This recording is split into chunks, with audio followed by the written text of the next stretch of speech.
Hi అండి. ఇప్పుడు మీరు చూసేది కొంపెల్లి సునీత యూట్యూబ్ అండి.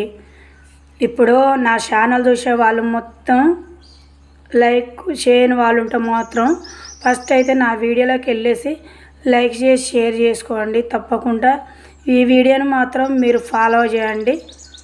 ఇప్పుడు ఏం చేయాలంటే ఈ గోంగూర మొత్తం ఆకులు తుంపేసుకోవాలండి. తుంపేసుకొని మొత్తం మంచిగా అంతా కడిగి నీట్గా రెడీ చేసుకోవాలి. ఇక ఇప్పుడు మొత్తం అంతా ఇప్పుడు ఇట్లా కాడలు ఇట్లా లేకుండా నీట్గా తెంపేసుకున్నాం కదా.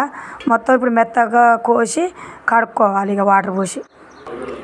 ఇక ఇప్పుడు మొత్తం ఇట్లా నీళ్ళల్లో వేసి తేటగా మొత్తం కడిగేయాలండి. ఇక తేట కడుక్కోవాలి నీట్గా.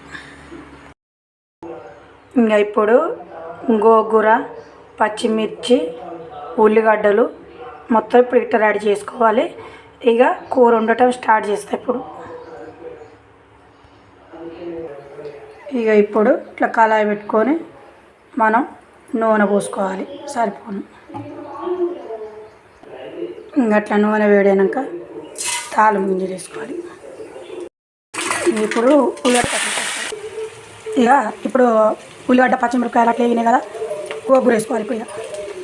ఇప్పుడు గోంగూర మొత్తం ఎంత తీసుకున్నాం కదా ఇక మగ్గనియాలి. అంత నూనెతో కొంచెం వేగనియాలి. ఎందుకంటే నూనె పచ్చిమిర్చి ఉల్లిగడ్డ మొత్తం మిక్సింగ్ చేస్తే కొద్దిగా దానికి నూనె పడుతుంది అన్నట్టు. ఆకులకు కొద్దిగా ఏం చేయాలంటే ఇప్పుడు ఉప్పు వేసుకోవాలి. ఎందుకంటే కొద్దిగా ఆకు పడితే టేస్ట్ అనేది ఉంటుంది. ఇప్పుడు మొత్తం కలపాలి. నా ఛానల్ చూసే వాళ్ళు మొత్తం నా వీడియోలు నచ్చినట్టుంటేనే లైక్ చేసి తప్పకుండా షేర్ చేసుకోండి నా వీడియోని. ఇప్పుడు ఇట్లా అంతా మగ్గనియాలి.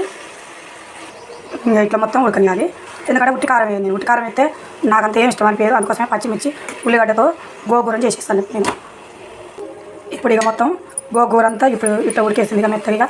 ఇప్పుడు ఏం చేయాలంటే అల్లం వేసుకోవాలి. అల్లం వేసుకున్నాక పసుపు మొత్తం కలుపుకోవాలి. అంతా కలుపుకోవాలి. నా వీడియో కనుక నచ్చినట్టుంటే తప్పకుండా ఫాలో చేయండి నా వీడియోని.